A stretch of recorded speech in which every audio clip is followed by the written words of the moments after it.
Bonjour, dans cette vidéo, je vais corriger la partie A du DNS6. On va parler du pont de Weston. Donc cette partie, elle est un petit peu calculatoire, vous allez voir, parce qu'on va le traiter entre guillemets dans le pire des cas, c'est-à-dire que je vais rajouter une résistance là où il ne faut pas, ce qui fait que le calcul, ça complique énormément le calcul. Et je vous présenterai rapidement à la fin de la vidéo ce que ça donnerait si on ne met pas cette fameuse résistance qui complique les calculs. Et je ferai aussi, même si c'est pas demandé, une étude de la sensibilité du pont de Weston. Alors, vous avez un exemple d'utilisation qui est proposé là en page de présentation du pont de Weston. Vous avez 4 jauges de déformation placées sur un bloc. Et lorsque on déforme le bloc, ça déséquilibre le pont et on peut mesurer comme ça la déformation. Donc je vais commencer par détailler ce point et après on va répondre aux questions. Alors, le sujet, le voici. Voilà. Donc j'ai reproduit le document. Les questions commencent juste après, hein. Là, je suis encore, on va dire, dans l'introduction. Donc vous imaginez un bloc et vous percez deux trous ici et là.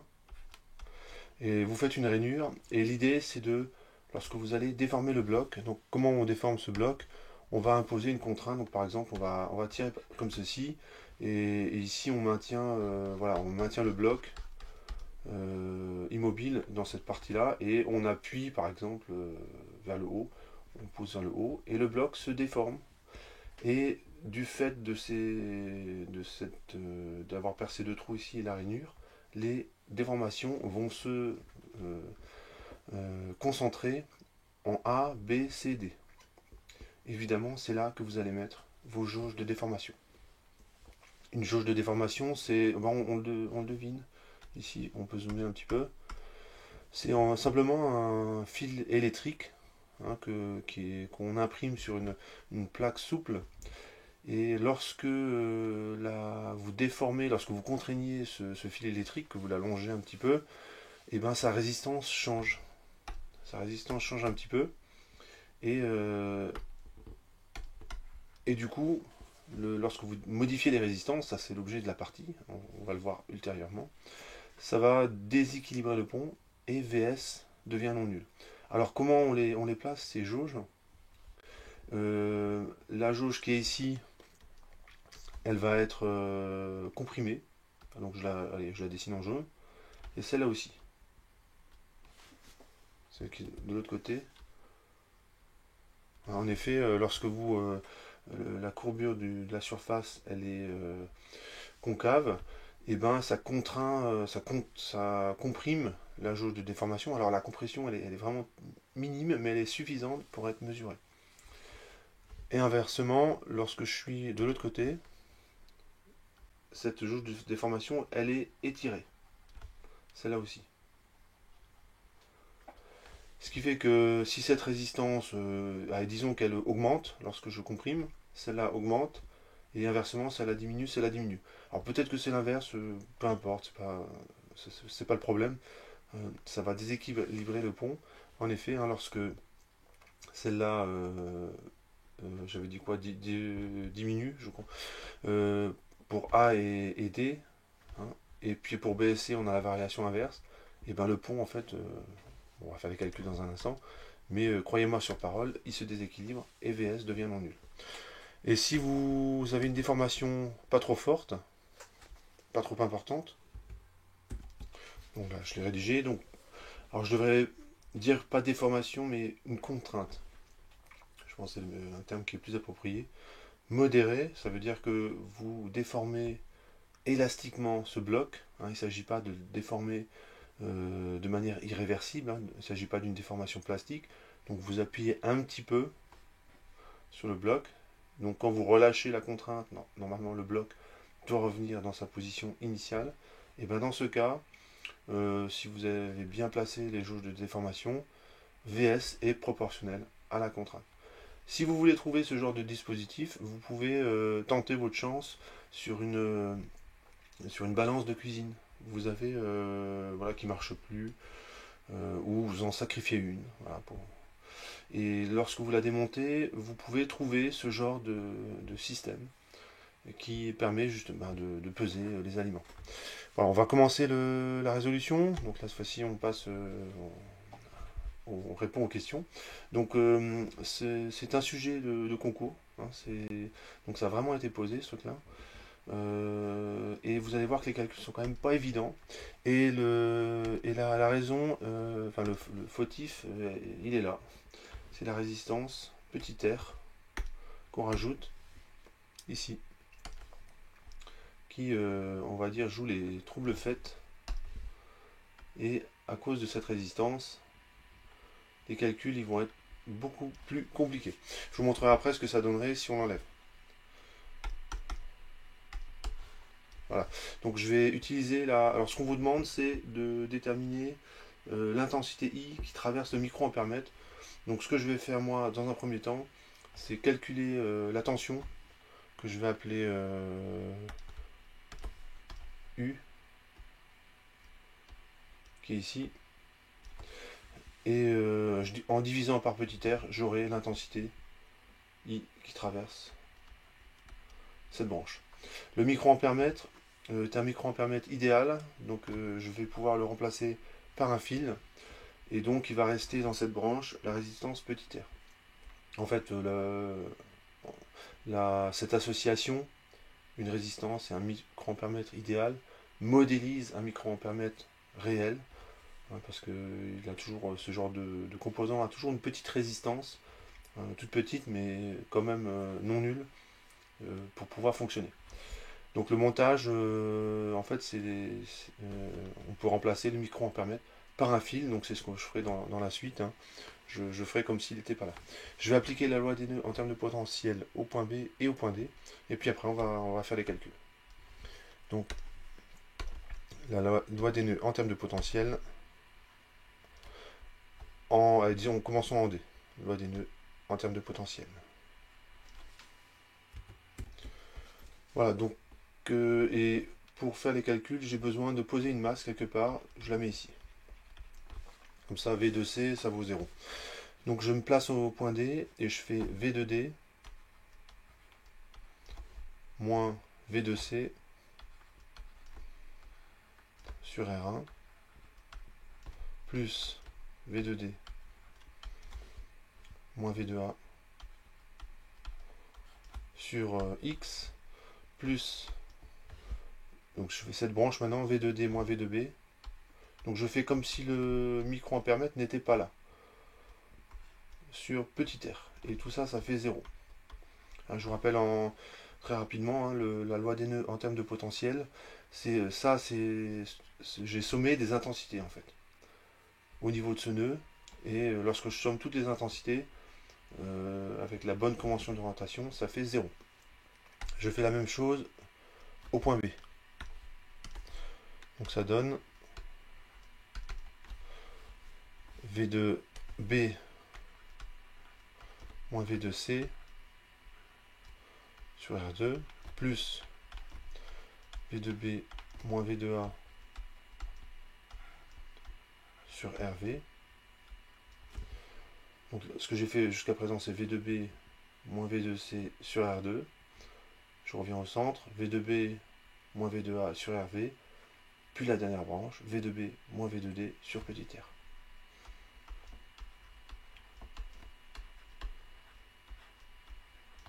Et ça fait 0. Donc voilà mes équations. Et en fait, là j'ai la mise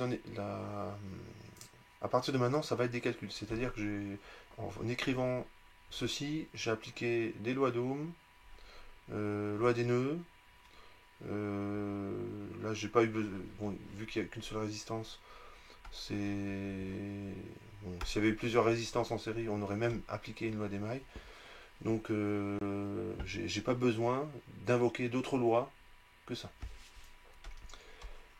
Je remarque que V de C, ça vaut 0. Et V de A, si je regarde cette branche-là, là, où il y a la source de tension, V de A, c'est exactement petit e. Donc je montre le schéma en grand. V de A, c'est exactement petit e, et V de C, ça vaut 0. Par contre, V de D, je connais pas, V de B, je connais pas. Donc c'est mes deux inconnus, ça tombe bien, j'ai deux équations. Donc on va également noter ça. On a V de A qui vaut E et V de C qui vaut 0. Donc on va maintenant, je vais réécrire les équations et on commence les calculs. Donc c'est V de D sur R1. V de C, ça vaut 0. Hein. Et V de A, ça vaut E. Donc V de D sur R1 plus V de D, je vais tout de suite, non, je vais recopier bêtement, V de D moins E sur X plus V de D moins V de B sur petit r égale 0. Et enfin V de B sur R2 plus V de B moins E sur RV plus V de D.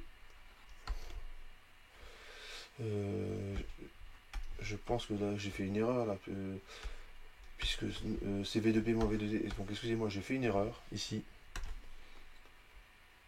Je peux faire attention. C'est V de B moins V de D. L'erreur est la suivante, donc je vous remontre, désolé. Je suis au point B. Donc je recommence au point B. Donc c'est V de B moins V de C sur R2. Je reviens au centre. Plus V de B moins V de A sur RV. Plus V de B moins V de D sur petit r. Donc c'est bien V de B moins V de D sur petit r. Donc là, bon, ça arrive de faire des heures de calcul. Bon. Et bon, là je m'en suis rendu compte, tant mieux. Donc V de B sur petit r égale à 0. Ah, j'ai oublié une équation. J'ai oublié une équation. Que c'est la tension U. Donc je vais la rajouter là. Alors c'est pas un vrai oubli, hein, la tension U. Il faut que je regarde le schéma. Par définition, c'est V de B moins V de D. Je m'en servirai vraiment à la fin. C'est V de B moins V de D. Bon, pour l'instant, je la mets entre parenthèses. Je vais surtout travailler avec les deux premières équations. Donc pour mener le calcul, je vais le faire d'une manière qui est pas trop mal. Décidément, j'ai un problème avec cette erreur là, puisque je l'ai refaite, c'est V de B moins V de D. Donc autant pour moi.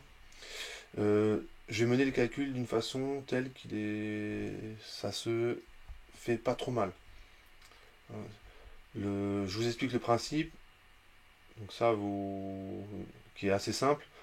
Mais si vous menez le calcul, entre guillemets, naïvement, c'est-à-dire que j'élimine, je remplace les variables qui m'embêtent, je vous souhaite quand même bon courage, parce que les calculs ont tendance à être franchement horribles.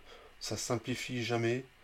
Donc c'est faisable, hein, mais franchement, à la fin, on a une expression qui est absolument monstrueuse. Donc moi, je vais mener le calcul, on va dire, de manière un peu plus élégante. Pourquoi? Parce que je l'ai fait plusieurs fois avant de le présenter. Et j'ai trouvé une façon où c'est pas trop naze, on va dire, et il n'y a pas trop de calcul. Voilà. Donc, commençons par le principe. Moi, ce qui m'intéresse, c'est la grandeur U qui est là. Voilà, ça c'est mon objectif.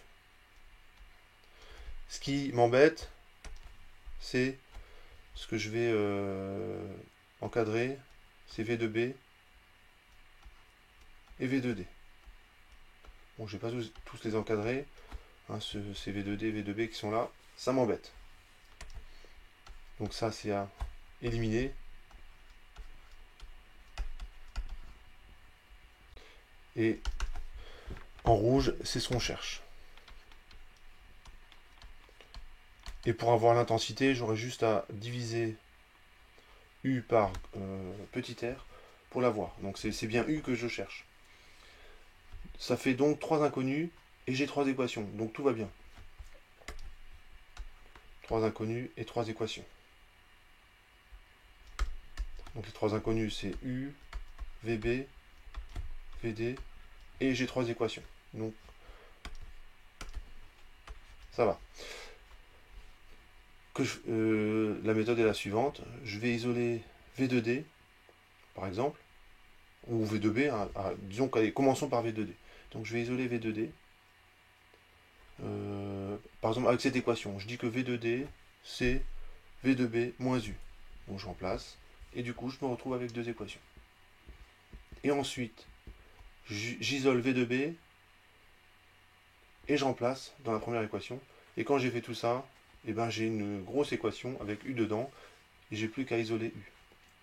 Donc évidemment, si vous faites ça, les calculs, si vous le faites, vous allez rapidement vous rendre compte que les calculs sont assez fastidieux et bon, c'est normal, hein, parce qu'il n'y a pas de raison que ça simplifie.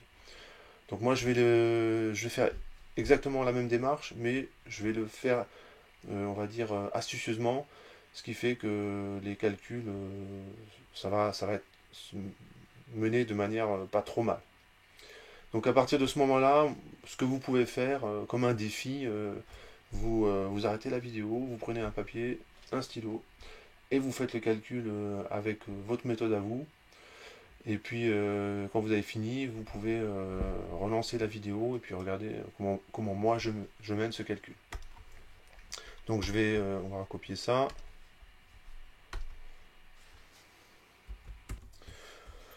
Alors donc j'ai recopié le système d'équations. Alors finalement, avant de faire ma méthode, je vais quand même détailler un petit peu ce que vous pourriez faire. Parce que ce que je vais vous proposer, vous ne pouvez y arriver que si vous avez fait plusieurs fois le calcul. Donc je vais quand même faire la méthode en isolant et en remplaçant bêtement, entre guillemets.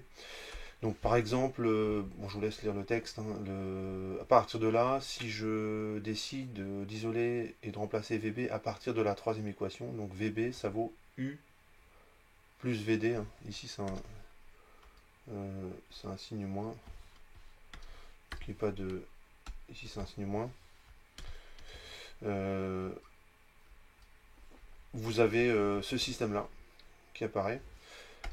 Une fois arrivé là, je vais isoler V2D et je vais remplacer là-dedans. Et après, on peut obtenir le U, enfin, une expression de U. Donc je vais montrer la deuxième étape du calcul. Et c'est là qu'on voit que ça devient assez horrible en fait pour arriver au bout du calcul. Voilà, j'ai fait le calcul, donc évidemment c'est un petit peu fastidieux de faire ça, parce que déjà l'expression à recopier n'est pas évidente. Donc j'ai pris la première équation là, et j'ai isolé V2D. Donc ça fait des fractions de fractions. Donc c'est vrai que je pourrais arranger un petit peu cette expression pour que ce soit un peu moins imposant, qu'il y ait moins de fractions de fractions. Donc ça, c'est vrai que je pourrais le faire. Je remplaçais donc V2D dans la deuxième équation, ça donne ceci. Et quand vous la regardez, eh ben, il n'y a plus que U et des grandeurs connues. Hein, la tension je connais, les variables, on va dire que je les connais, enfin je les garde dans mes calculs. Donc il n'y a plus qu'à isoler petit u. Évidemment là ça fait un petit peu de calcul pour mener tout ça à bien. Donc on va dire, ça je vous laisse le faire hein, par vous-même. Moi ce que je vais faire maintenant c'est reprendre ce calcul d'une façon qui est pas trop mal, hein, où en fait à aucun moment l'expression elle devient très très compliquée. Voilà, j'ai recopié les équations. Donc j'ai précisé, je vous ai proposé une première méthode pour mener le calcul. On arrive à une expression, on se doute que ça va pas vraiment simplifier. Donc je vous propose une deuxième façon de mener le calcul qui est telle qu'il n'y a pas de dérive calculatoire, hein. On arrive à avoir des expressions qui restent raisonnables, entre guillemets. Je rappelle que j'ai réussi à se mener ce calcul de cette façon parce que je l'ai fait plusieurs fois avant. hein. Donc c'est pas de la magie ou quoi que ce soit. C'est simplement que quand vous le refaites plusieurs fois ce calcul, au bout d'un moment, vous vous rendez compte que vous avez plutôt intérêt à écrire la même équation plutôt sous cette forme que sous une autre, hein, qui est rigoureusement équivalente, bien entendu. Mais simplement, ça évite la dérive calculatoire, d'avoir des expressions qui sont horribles. Donc bah, c'est parti, je vais réécrire le système d'équations. Donc ça donne ceci. Et je vais juste rassembler ces deux V2D. Et je ne vais pas toucher à celui-là. Voilà. Donc ça, c'est là que je sais que ça c'est pas mal parce que ça s'arrange bien après. Donc ça fait E sur X. Je fais la même chose pour l'autre équation. V de B 1 sur R2 plus 1 sur RV plus V de B moins V de D sur petit r. Alors pourquoi ce V2D moins V2B je le garde? Parce qu'en fait je sais que c'est U. Donc mon idée c'est de garder au maximum V2D moins V2B. C'est ça mon idée en fait, pour mener astucieusement ce calcul. E sur, E sur RV. Alors, je vais mettre au même dénominateur ici. Ce terme-là, je vais le passer, bon, j'aurais pu le faire avant, de l'autre côté, pareil ici. Et je vais isoler V2D et V2B, et je vais faire la différence pour retrouver U. Et quand on fait comme ça, quand on procède comme ça, hein, je m'en suis rendu compte en le faisant plusieurs fois, je rappelle, hein, c'est pas de la magie. Hein, j'ai pas une sorte d'intuition magique des calculs où je sais que si je fais ça, ça va être un peu plus facile. Hein, je l'ai fait plusieurs fois et je me suis rendu compte que c'était quand même pas mal. Je mets au même dénominateur, donc ça fait x R1 sur x plus R1, ça fait E sur x plus V de B moins V de D, donc j'inverse les signes hein, puisque je passe le terme de l'autre côté, et je fais la même chose pour V de B.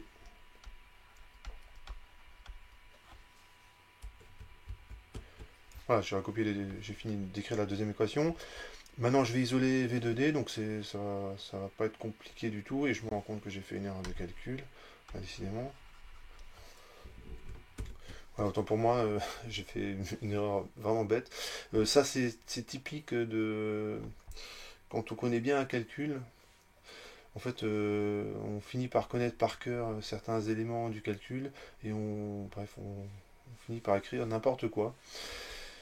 Mais qu'on arrive quand même au bon résultat parce que comme on connaît le calcul quasiment par cœur, on se corrige au fur et à mesure. Donc autant pour moi, j'ai fait une erreur. Là par contre c'est correct. Je vais isoler V2D et V2B. Donc le R1X va se trouver au numérateur ici et le R1 plus X au dénominateur. Donc ça donne ceci. Voilà, on arrive à cette équation. Et maintenant je vais faire la différence des deux pour faire apparaître petit u. Donc je vous rappelle que petit u, ça vaut, c'est marqué ici en haut, V2B moins V2D. Donc je vais faire cette équation, moins la deuxième moins la première. Donc ça donne le calcul suivant. Voilà, donc on a cette équation et on reconnaît V2D moins V2B. Donc on regarde l'expression de U. Ici on le reconnaît moins U. Donc tout ça, ça vaut moins U. Et tout ça, ça vaut U. Je vérifie quand même que j'ai pas fait d'erreur. Voilà. Et cette fois-ci, je vais recopier l'équation et cette fois-ci, je n'ai plus que U et les grandeurs qu'il faut garder, hein, E, R2, RV, R1 et X. Donc voilà, ça donne l'équation suivante. Voilà, donc on a cette équation-là et il n'y a plus qu'à isoler. Il n'y a plus qu'à isoler petit r, petit u, pardon. Donc je vais rassembler tous les termes en U de ce côté-ci. Et tous les termes qui sont pas en U, je vais les laisser à droite de l'égalité. Donc ça donne ceci. Donc là, à part le fait que c'est un petit peu long à écrire parce qu'il y a beaucoup de termes, les calculs sont restés quand même raisonnables. Et si vous voulez vraiment être convaincu de ce que je dis, ben, je vous invite à finir le calcul de la première méthode. Donc ça donne ceci.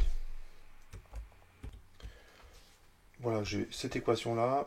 Alors évidemment, je ne détaille pas, enfin, vous ne voyez pas en train d'écrire cette équation, hein, je vais quand même assez vite. Donc le 1 qui est ici, c'est parce qu'il y avait le U tout seul, là. Ensuite, le deuxième terme, lorsque je distribue ce terme-là dans la parenthèse, je vais avoir U en facteur de R2 RV sur petit r R2 plus RV. Et comme je le passe de l'autre côté, ça fait un plus. Ici, avec le signe moins et ce terme-là, lorsque je le distribue dans la parenthèse, je vais faire apparaître ce terme-là. Et bien sûr, j'ai mis U en facteur. Et avec ce qui reste, je mets E en facteur. Le RV se simplifie, le X là se simplifie, et ça donne ceci. Donc au niveau des calculs, ça va. Hein, c'est pas, c'est resté, on va dire, raisonnable. Et j'ai finalement l'expression de petit u qui vaut, donc je le précise, ça vaut petit r fois grand I. Donc si vous voulez grand I, il suffira de diviser petit u et ça donne l'équation suivante. Voilà, on a l'expression de u. Et si vous voulez petit r, eh ben, il suffit de. Enfin, si vous voulez grand I, pardon, eh ben, il suffit de diviser petit u par petit r. Hein. Donc on utilise l'équation qui se trouve juste là. J'encadre le résultat et voilà, quand on est arrivé là, c'est quand même pas mal parce qu'on a fait le pont de Weston dans la pire configuration possible. En fait, je vais vous montrer tout à l'heure, mais si j'enlève petit r, hein, donc dans le. Il faut que je retrouve. Voilà.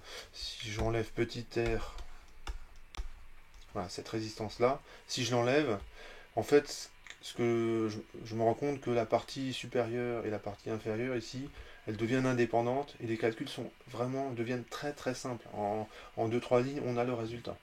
Donc vraiment la faute au calcul, avec qu'il y ait beaucoup de calculs, c'est vraiment c'est à cause de petit r que ça donne quelque chose d'aussi horrible que ça.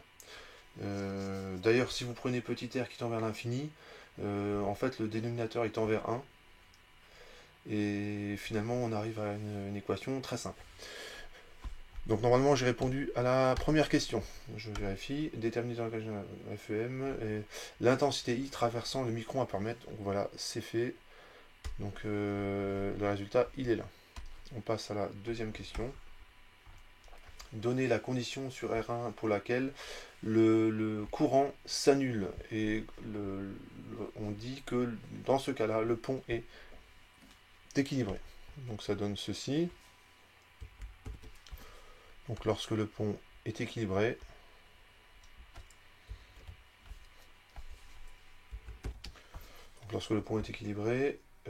I ça vaut 0. Donc bon, U évidemment vaut 0. Et si je reprends l'expression de tout à l'heure, on va la recopier.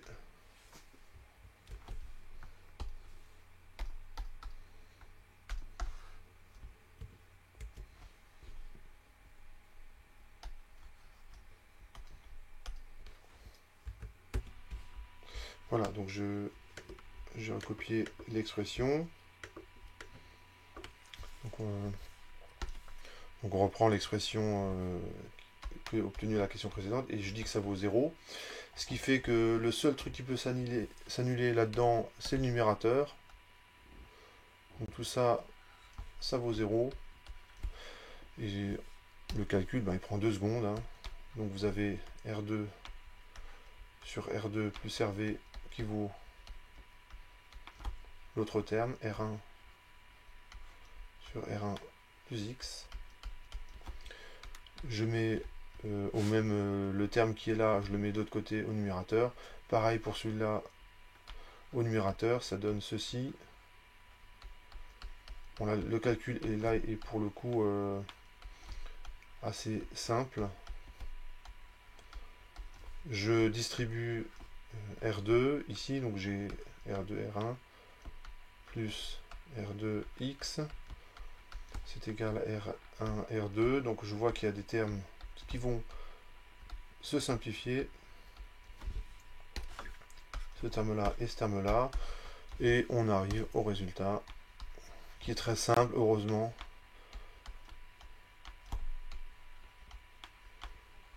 On a cette relation entre les résistances qui est très simple lorsque le pont est équilibré. On va rédiger un petit peu lorsque le pont est équilibré. Normalement, ça répond à la question. Et on voit au passage que petit r là-dedans ne joue aucun rôle. Voilà, donc finalement, on a fait, à cause de petit r, on a eu des gros calculs, et finalement à la fin, il n'est même pas dans le résultat final. Mais c'est normal, puisque quand le courant s'annule, il n'y a plus de tension, il n'y a plus de courant, donc on peut enlever le microampèremètre ou le remettre, ça ne change strictement rien au montage. Donc je vérifie que j'ai répondu à la question. Donner la condition pour que le pont ou le courant s'annule, c'est-à-dire que le pont soit équilibré, et on vous demande de faire une application numérique pour la résistance grand X. On connaît R1, R2 avec 4 chiffres significatifs, pardon, et on connaît RV avec aussi 4 chiffres significatifs, hein, à 0,1% près. Oui, donc ça colle. Alors, il n'y a plus qu'à faire l'application numérique. Voilà, j'ai isolé X, donc c'est R1, RV sur R2, et je prends les valeurs proposées. R1, c'est 100 divisé par 1000, hein, 1 kilo c'est 1000, donc c'est 100, donc je garde le nombre de chiffres significatifs, divisé par 1000, et RV c'est 2520.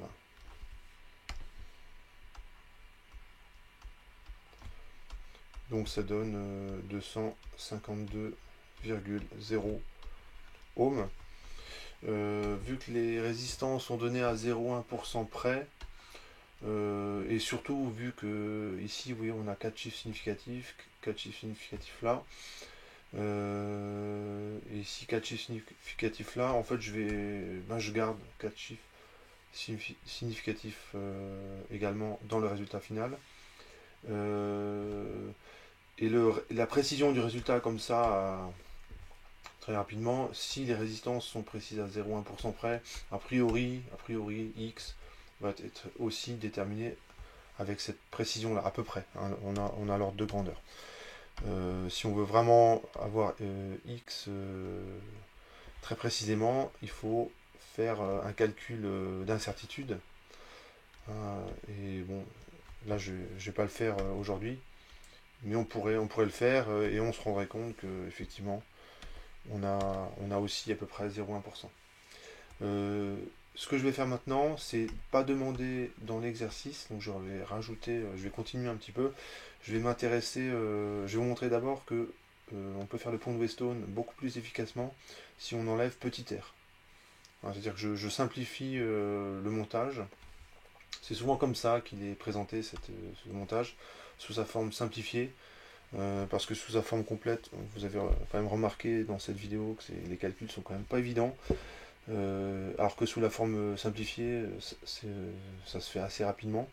Et une fois que j'ai fait ça, je vous montrerai à quelles conditions le pont de Weston est vraiment le plus précis en fait. Donc c'est parti. J'ai recopié le schéma et j'ai enlevé le galvanomètre. La tension U, elle est toujours présente. Hein, c'est pas parce que j'ai enlevé le composant que la tension U disparaît. Donc évidemment, quand vous enlevez le galvanomètre, c'est pas le même montage qu'on étudie, c'est évident.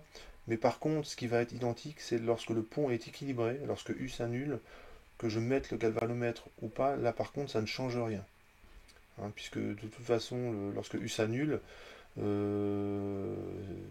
quoi que vous branchiez entre ce point-là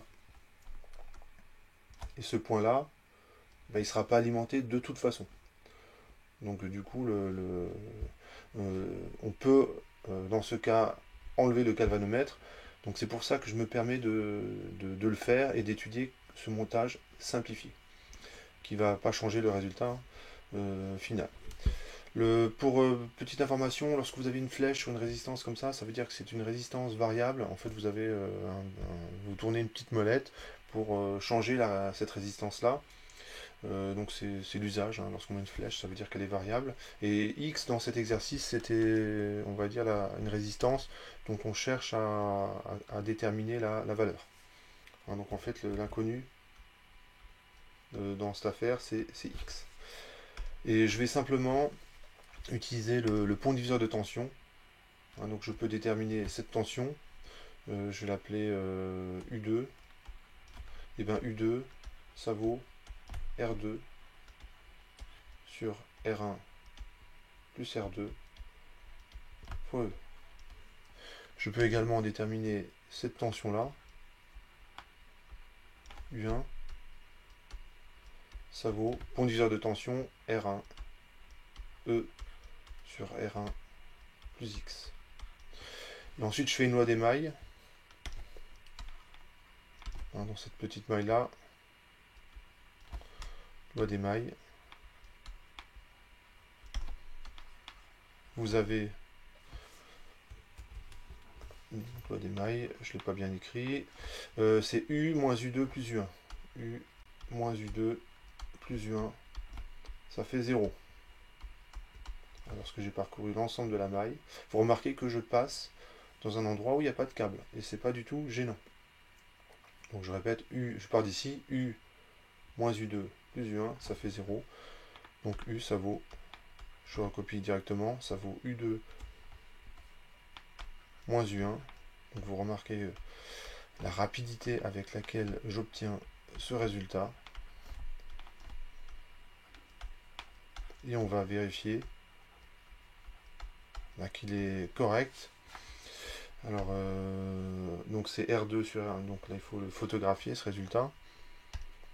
Et je vais y arriver, excusez-moi. Donc là j'ai encore fait une erreur de calcul, je sais pas ce que j'ai, c'est le pont diviseur de tension, il est ici, hein, le pont diviseur de tension, donc c'est R2 plus RV. Et là c'est R1, là c'est bon, je me suis pas trompé. Donc bon, j'avais fait une erreur de calcul là. Enfin une erreur de.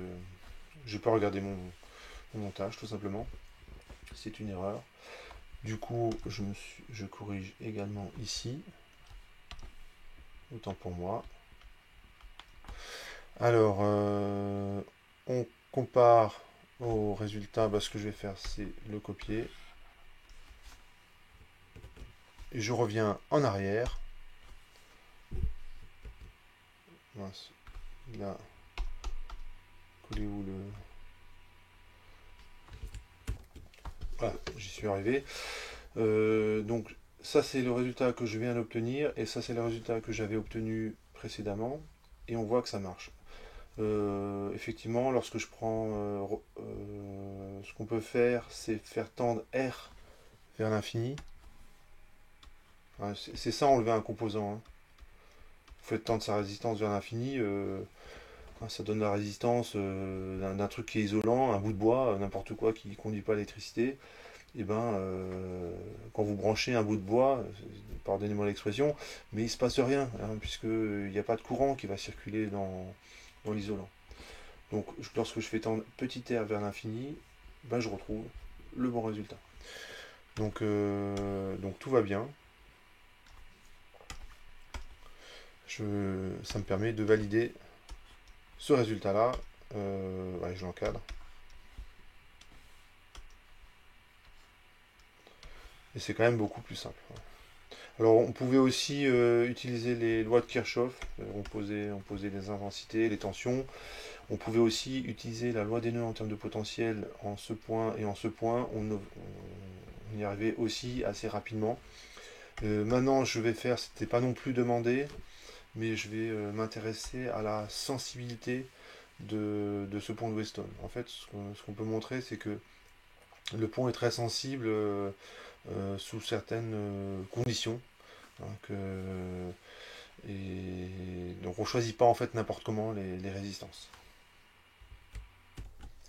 Voilà, donc on va s'intéresser à la sensibilité du pont de Weston. Donc c'était non demandé dans l'exercice, mais c'est quand même intéressant de se poser la question de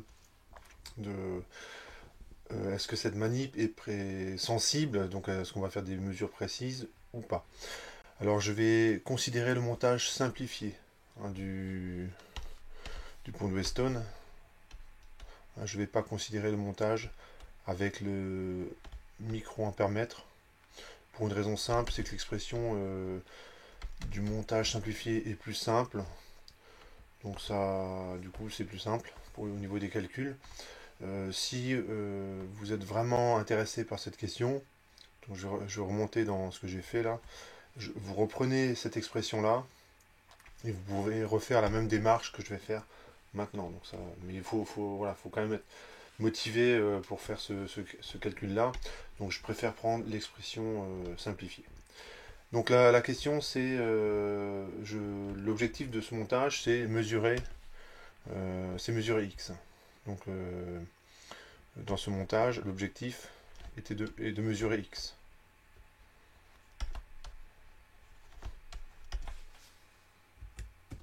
Enfin, j'ai rédigé un petit peu. Donc l'objectif c'est de mesurer x, une résistance inconnue. Je fais varier RV, donc on peut utiliser des boîtes à décades, c'est-à-dire qu'en fait que quand vous faites varier RV, vous connaissez sa valeur hein, quand vous la faites varier, et donc jusqu'à équilibrer le pont, hein, donc c'est-à-dire U égale 0. Et avec une petite formule hein, qu'on a obtenue précédemment, on peut en déduire la valeur de x. Donc le montage il est sensible à condition que lorsque je fais varier RV de sa plus petite valeur, hein, donc ça peut être au ohm près, et bien U varie beaucoup. Hein, en effet, si lorsque je fais varier RV, U varie beaucoup, et ben je détecterai d'autant plus facilement, enfin avec précision, le moment où ça va s'annuler. Ce sera au ohm près. Hein, inversement, imaginez, vous avez votre boîte à décades, vous faites varier de 1 ohm RV, et puis U varie de 1 millivolt. Ben, franchement, vous avez quand même peu de chances de le détecter, ça. Inversement, si lorsque vous faites varier de RV de 1 ohm et que U varie non plus de 1 millivolt, mais de 100 millivolts, 200, 300 millivolts, là par contre, si vous avez un multimètre, même qui n'est pas très performant, vous allez le voir. Donc l'appareil, enfin le pont de Weston est sensible si D2U sur D2RV, donc la dérivée partielle de U par rapport à RV, est grande. Voilà, je l'ai rédigé. Donc l'équilibre du pont est détecté avec précision si D2U sur D2RV est grand. Dit autrement, donc dans ce cas, une petite variation de RV entraîne une grande variation de U.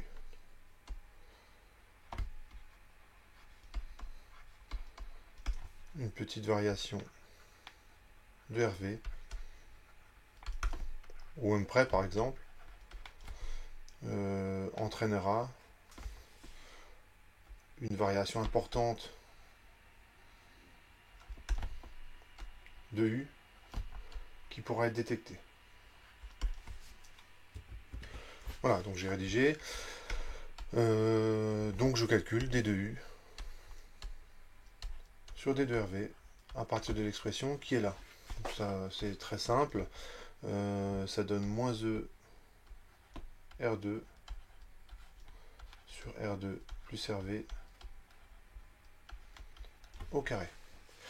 Alors, et je prends la valeur absolue, bon, ça cette égalité est correcte, et quand je prends la valeur absolue, du coup, il y a le signe moins, il disparaît. Alors, RV, vous l'avez, la résistance variable, vous prenez ce que vous avez sous la main. Donc, typiquement, en boîte à décades, vous allez avoir quelque chose qui varie entre 1 ohm et 10 000 ohms au ohm près. Hein. Donc, vous avez une boîte à décades, ça va se présenter comme ça. Hein. Vous avez vous avez 4 boutons.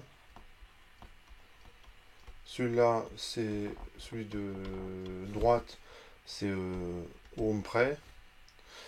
Le deuxième, c'est à 10 ohms près. Le troisième, c'est à 100 ohms près. Et le dernier, c'est au kilo ohm près.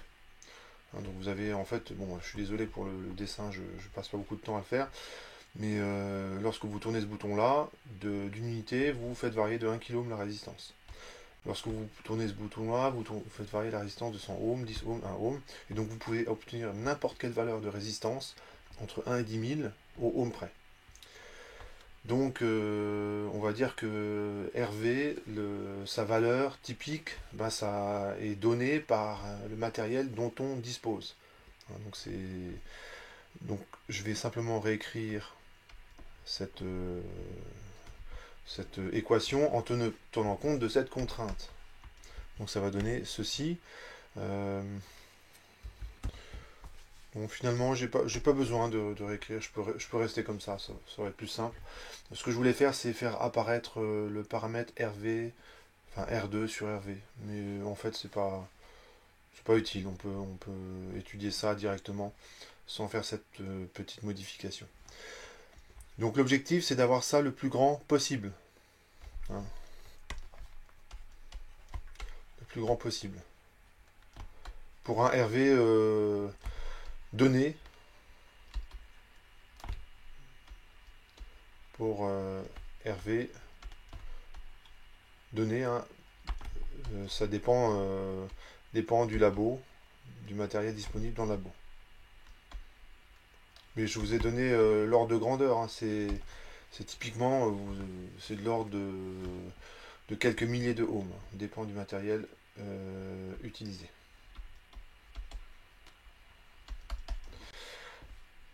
Bon. Et ce qu'on peut montrer, c'est que ce truc-là est maximal lorsque R2 est égal à RV.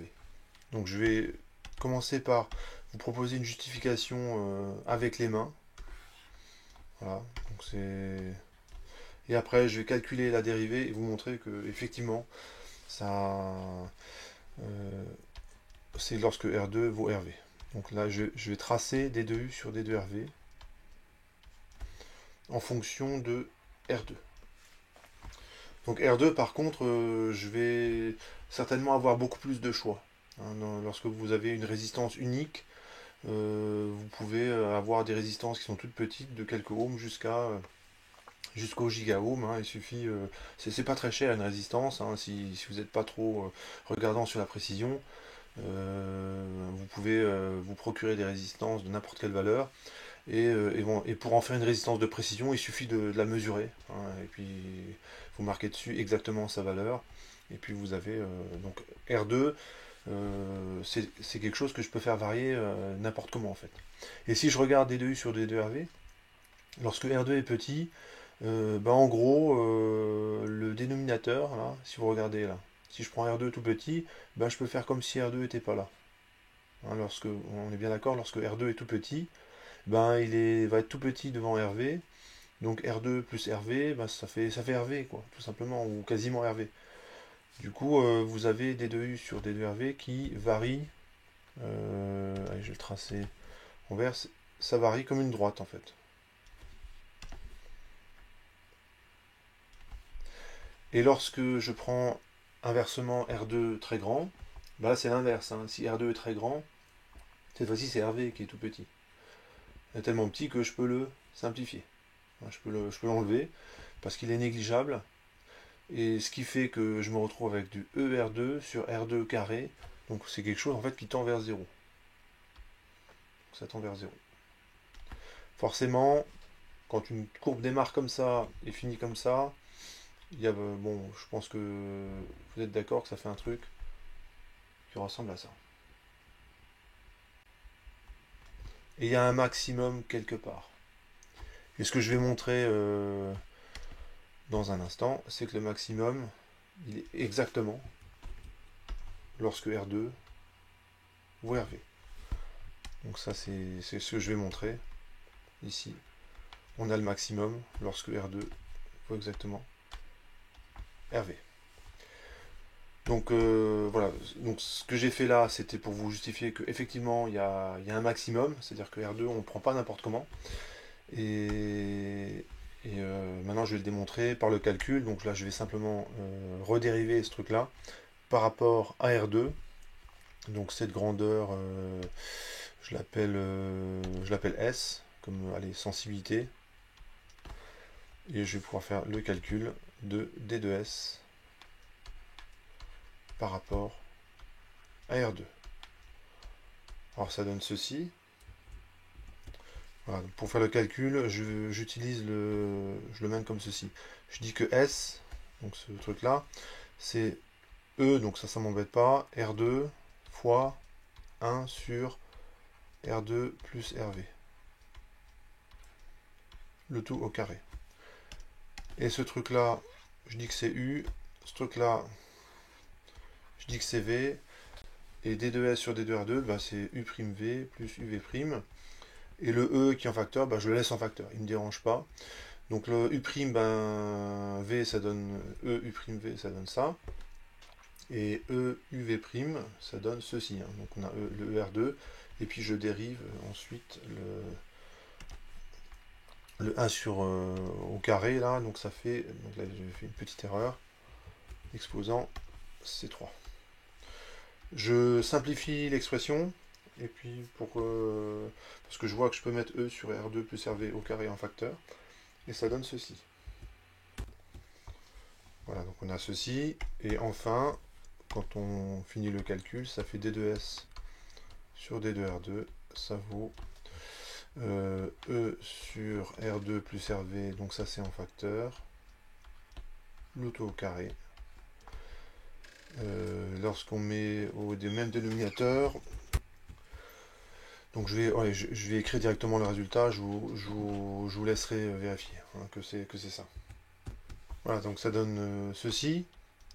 Et on voit que la dérivée s'annule lorsque RV est égal à R2. Donc c'est exactement le résultat que j'avais annoncé. Hein. Donc c'est lorsque on arrive ici, on a une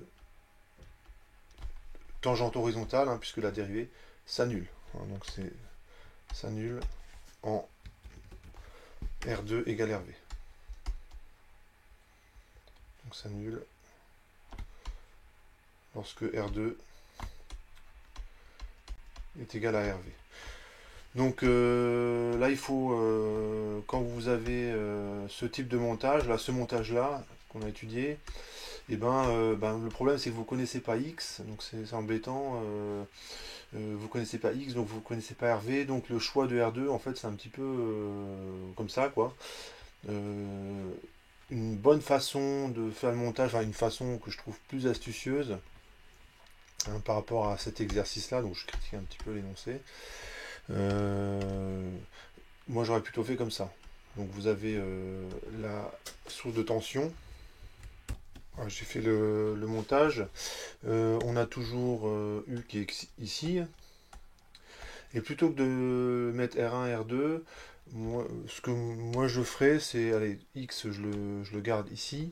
Et la résistance variable, moi je la mettrai ici. Et je mettrai R1 et R2 comme ceci. Et en prenant R1 égale R2. En fait, c'est simplement du fait d'avoir changé de place les résistances, la condition R2 égale RV devient R1 égale R2 dans ce montage-là. Et l'avantage, c'est que au moins, là, c'est vous qui les choisissez R1 et R2. Et lorsque, vous pouvez le remarquer assez facilement en reprenant les résultats qu'on a obtenus précédemment, à l'équilibre du pont, lorsque vous prenez R1 égale R2, et bien en fait, X ça vaut RV lorsque le pont est équilibré. Donc c'est beaucoup plus simple en fait, vous lisez directement la valeur de X sur RV. Et bon, je trouve que c'est un petit peu plus facile à mettre en œuvre. Je pense avoir tout dit, même plus que ce qui était demandé par l'énoncé dans cet exercice, et je vous dis à bientôt. Au revoir.